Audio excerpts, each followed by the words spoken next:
Hello साथियों, सभी दोस्तों गुड इवनिंग। तो साथियों, आज की इस क्लास में हम देखेंगे कि जो भूगोल है उसका अध्याय नंबर 5वां है। कौन सा है? 5वां नंबर का अध्याय है। इसका जो चैप्टर है वो शुरू करने वाले हैं। भूगोल का 5वां अध्याय शुरू करेंगे आज। नाम है प्राथमिकताएं, नोट्स देखेंगे। तो साथियों, हमने कल पे से जो हमने थंबनेल चेंज किया था उसमें हमने अध्याय का नाम और प्राथमिक की जो अध्याय था उसका नाम नया लिखा था। अध्याय और अध्याय का नाम दोनों नए लिखे थे। ओके, तो आज मैंने इसमें चेंज कर दिया है और सब कुछ सेट कर दिया है साथियों। बस एक गलती हो रही है इसमें, हमने हमारी चैनल था एग्जाम स्टडी सेंटर, उसका लोगो नहीं लगाए हैं। कोई दिक्कत वाली बात नहीं, उससे तो काम चल जाएगा, लगा देंगे फिर। ओके, तो पार्ट नंबर पहला है।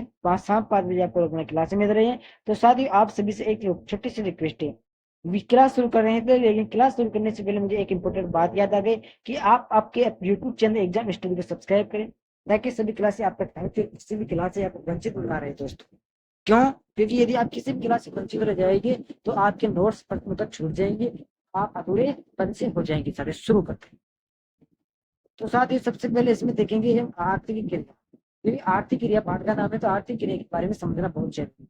तो देखो, मानव के भी समस्त क्रियाकलाप जिनसे आय की प्राप्त होती है, आय यानी मनी यानी पैसा से प्राप्त होती है, आर्थिक क्रियाएं कहलाती है। क्या है? मानव की भी समस्त जो भी क्रियाकलाप है, मानव के जो भी सुबह से शाम तक जो भी क्रियाकलाप करते हैं, पेड़ हो जाते हैं, पैसे पालन करते हैं, कारीगरी करते हैं, उनके मछली पालन करते हैं, इस प्रकार से जो भी क्रियाकलाप करते हैं और उनसे जो आय प्राप्त होती है उनसे आर्थिक क्रिया होती है। साथ में उसे आर्थिक क्रिया कहलाती है। आर्थिक क्रिया की दो मुख्य रूप से 5 वर्गों में विभाजित किया गया है। क्रिया के कितने भाग थे? आर्थिक क्रिया को मुख्य रूप से 5 भागों में विभाजित किया जाता है। प्राथमिक क्रिया, द्वितीय क्रिया, तृतीय क्रिया, चतुर्थक एवं पंचमक क्रियाएं। कितनी? पूरी 5 क्रियाएं। पांचों क्रिया के नाम प्राथमिक हो गया, द्वितीय हो गया, तृतीय हो गया, चतुर्थक हो गया, पंचमक हो गया। तो पंचमक 5 क्रियाएं हो चुकी है। क्योंकि ये आपके नोट्स, क्योंकि नोट्स जो कि आपको पीडीएफ आपको कहाँ मिलेंगे? टेलीग्राम चैनल पर मिल जाएगी। क्लियर? यदि किसी को नहीं मिले तो मेरे नंबर दिए गए हैं टेलीग्राम चैनल पर, वहां से आप कांटेक्ट कर सकते हो। ओके, सबसे पहले पढ़ेंगे प्राथमिक क्रिया के बारे में। देखो साथ में, मानव की प्राथमिक क्रियाएं सीधी पर्यावरण से जुड़ी हुई क्रियाएं। ये जो पर्यावरण हमारे चारों ओर का वातावरण है, पर्यावरण कहते हैं, और इनसे जुड़ी हुई प्राथमिक क्रिया। इसमें आखेट, भोजन संग्रह, पशुचारण, मछली पालन, वनों से लकड़ी काटना, खनन कृषि, कुक्कुट पालन, कुक्कुट यानी ऊंट पालन, और कुक्कुट संस्कृत में क्या कहते हैं? कुक्कुट। ओके, वस्तु संग्रहण एवं सहज एकत्रीकरण जैसे मानवीय क्रियाकलाप शामिल। यानी कि प्राथमिक क्रिया है, उसे प्राथमिक क्रिया के नाम से जाने जाते हैं। जैसे मछली पालन हो गया, पशुपालन हो गया, पक्षी हो गया, और ऊँट पालन हो गया, सहजीकरण हो गया, इस प्रकार से मधु पालन हो गया, मधुमक्खी का पालन, इस प्रकार से लिखते हैं, प्राथमिक क्रिया के नाम से जाना जाता है। आगे आखेट एवं भोजन संग्रह। ये इसके जो आएगा आखेट और भोजन, इसके बारे में थोड़ी सी जानकारी प्राप्त कर लेते हैं। तो देखो सर, आखेट का भोजन संग्रह मानव द्वारा की जाने वाले प्राचीनतम ज्ञात आर्थिक क्रिया है। कौन सी? ये प्राचीनतम ज्ञात आर्थिक क्रिया है साहब। ठीक, इसको भी आपको याद रखना। वर्तमान में आखेट का भोजन संग्रह जैसी आर्थिक क्रियाएं मुख्य रूप से आदिम कालीन समाज द्वारा कठोर जलवायु व प्रतिकूल धरातलीय दशाओं वाले क्षेत्रों में की जाती है। कौन से में? आदिम कालीन समाज द्वारा कठोर जलवायु और प्रतिकूल धरातलीय दशाओं क्षेत्रों में वर्तमान में आखेट भोजन संग्रह किया जाता है। सब क्लियर हुआ? अपने जीवन यापन के लिए की जाने वाली इन क्रियाओं में प्रति व्यक्ति उत्पादकता से कम होती है। क्या है? प्रति व्यक्ति उत्पादकता कम होती है। वर्तमान में भोजन संग्रह कार्य उच्च अक्षांशीय तथा निम्न अक्षांशीय क्षेत्रों में किया जा रहा है आज भी। यानी कि एक इनमें से कुछ भागों में भोजन संग्रह का कार्य उच्च तकनीकी सहायता से व्यापारिक स्तर भी किया जाता है, स्तर पर भी किया जाता है। आखेट में भोजन से संबंधित आपकी एक क्वेश्चन आएगा, वो आएगा आपके 3 नंबर। ओके, तो आपके ये लिए इम्पोर्टेंट है सब, इसको भी आपको एक बार याद कर। अगला टॉपिक आता है हमारे पशुचारण। तो देखो, भौगोलिक कारकों एवं तकनीकी विकास के आधार पर वर्तमान समय में पशुचारण व्यवसाय को कितने भागों में बांटा है? 2 भागों में बांटा है। दोनों भागों को बारी बारी से पढ़ेंगे। पहले आपकी चलवासी पशुचारण, दूसरा वाणिज्य पशुचारण पालन। यानी कि चलवासी पशुचारण को विभाजित करते हैं और वाणिज्य पशुपालन को व्यापारिक भी कहते हैं। तो पहले हमारे चलवासी पशुचारण लिखा हुआ है, इसके बारे में पढ़ते हैं। जलवासी पशुचारण के व्यवसाय में मानव अपने पालतू पशुओं के साथ पानी व चारे की उपलब्धता एवं गुणवत्ता के अनुसार एक स्थान से दूसरे स्थानांतरित उत्पादित है। जलवासी यानी कि जो जलवासी प्रवाह पशुचारण वह होते हैं जो मानव होते हैं, वो अपने पशु के चारे और पानी के लिए एक स्थान से दूसरे स्थान पर स्थानांतरण, एक स्थान से दूसरे स्थान पर जाना को जलवासी पशुचारण कहते हैं या फिर निर्वाह कहते हैं। क्लियर? इस प्रकार से आपको इसकी परिभाषा को इस प्रकार से स्पष्ट करना है। आगे जलवासी पशुचारण का क्षेत्र मुख्य रूप से उत्तरी अमेरिका के अटलांटिक तट से होकर अरब प्रायद्वीप व मंगोलिया से होता हुआ मध्य चीन, यूरोप, एशिया के टुंड्रा प्रदेश व दक्षिणी पश्चिम अफ्रीका तथा मेडागास्कर द्वीप पर बिखरा हुआ है। जलवासी पशुचारण क्षेत्र साथियों कहाँ से फैला? उत्तरी अफ्रीका 18 तट पर फैला हुआ है और अरब प्रायद्वीप मंगोलिया से होता हुआ चीन के बीच में से यूरोप और एशिया के टुंड्रा प्रदेश, टुंड्रा प्रदेश टुंड्रापन है साथ में इसके से लेकर पश्चिम पश्चिम अफ्रीका तथा मेडागास्कर द्वीप पर फैला हुआ है। कौन? जलवासी पशुचारण।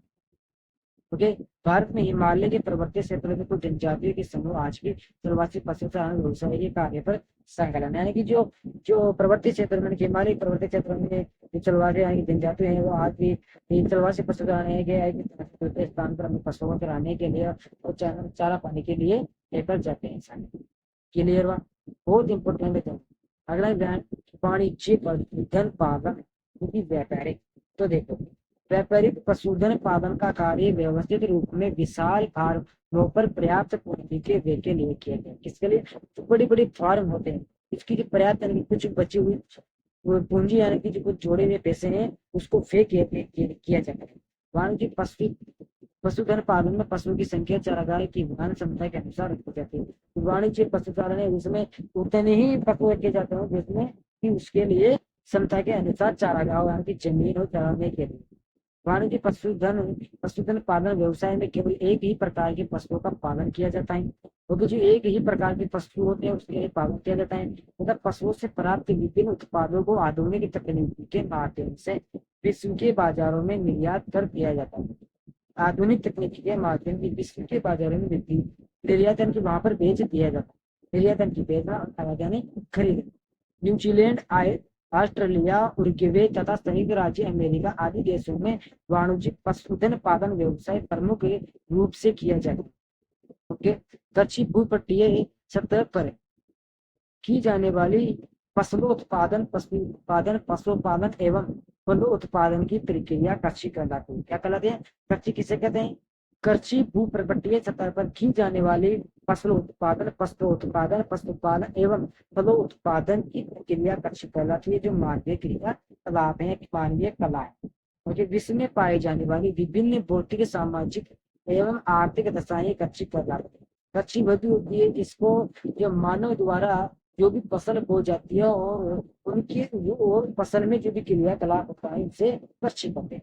ओके, इस प्रकार से भी आप लिख सकते हैं। मानव द्वारा जो भी उत्पादन किया जाता है एवं उत्पादन में जो भी मानव द्वारा क्रियाकलाप की जाती है उसे कृषि की कहते हैं। आप बोल सकते हैं।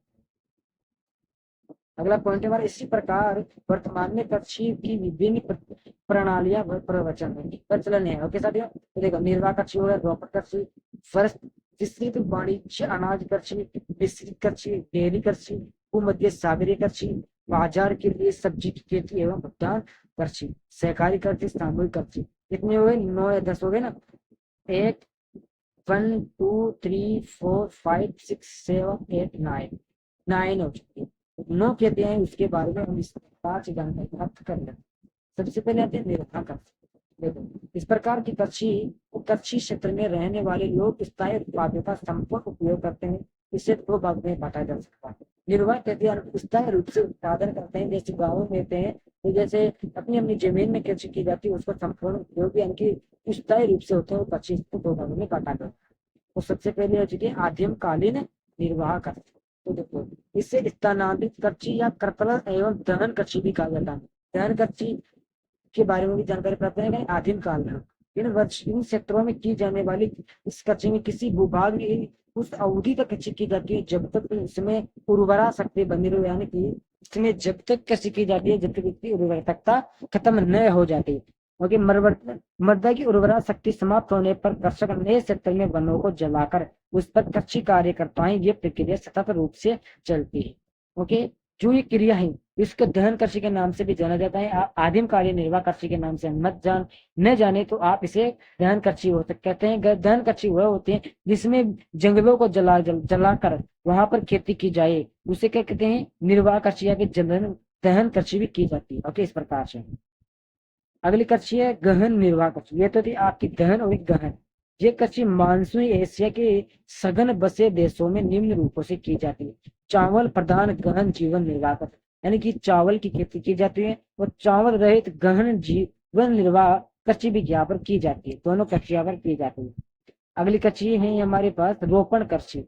तो ये कृषि उष्ण कटिबंधीय क्षेत्रों में कुछ फसलों का पौधा रोपण कर अधिक पूंजी, उच्च तकनीक व वैज्ञानिक विधियों के माध्यम से व्यापारिक स्तर पर की जाती है। कहीं जो ये रोपण कृषि है साथ में उसमें पौधा रोपण कर अधिक पूंजी कमाते हैं उच्च तकनीक व वैज्ञानिक विधियों से के माध्यम से, यानी कि जो ऊंचे लोग हैं, जो पढ़े लिखे अच्छे व्यक्ति हैं, वो इस कृषि को करते हैं, रोपण कृषि को। अगले कृषि विस्तृत वाणिज्य अनाज कृषि। इस प्रकार की कृषि विश्व के मध्य अक्षांशीय क्षेत्रों के अंतर्गत जो विश्व अक्षांशीय क्षेत्र है साथियों, और आंतरिक अर्ध शुष्क प्रदेशों में वृहत आकार के कृषि फॉर्म पर आधुनिक यंत्रों के माध्यम से की जाती है।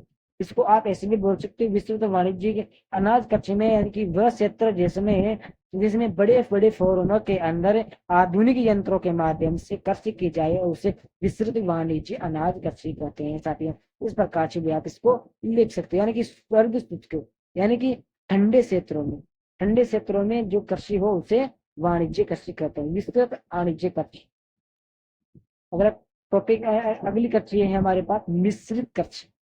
विश्व के अत्यधिक विकसित भागों में मध्य आकार के खेतों में कृषि फसलों की आधुनिक पद्धति से की जाने वाली कृषि जिसमें पशुपालन का कार्य साथ साथ किया जाता हो, इसको इस प्रकार से भी लिख सकते हो। मिश्रित कृषि वह है जिसमें मानव जाति के लोग, यानी कि मानव जाति अपने के पशुओं के साथ साथ कृषि भी करे, उसे मिश्रित कृषि कहते हैं साथ। ओके, इस प्रकार से आप लिख सकते। आगे डेयरी कृषि। तो पर्याप्त पूंजी, आधुनिक यंत्र, गहन श्रम तथा आधुनिक पशु स्वास्थ्य सेवाओं की सहायता से दुधारू पशुओं से व्यवसाय स्तर पर दूध उत्पादन करने का डेयरी कृषि के अंतर्गत, यानी कि जो डेयरी खोल रखे हैं व्यक्ति, उसको भी डेयरी कृषि के नाम से जाना जाता है। ओके, डेयरी यानी कि आप इसमें लिख सकते हो जो पशुओं के द्वारा दूध उत्पादन किया जाता हो और उसे डेयरी डेयरी के अंदर बेचा जाए, उसे डेयरी कृषि भी कहते हैं। ओके, इस प्रकार आप लिख सकते हो। अगली कृषि साथ ही हमारे पास भूमध्य सागरीय कृषि।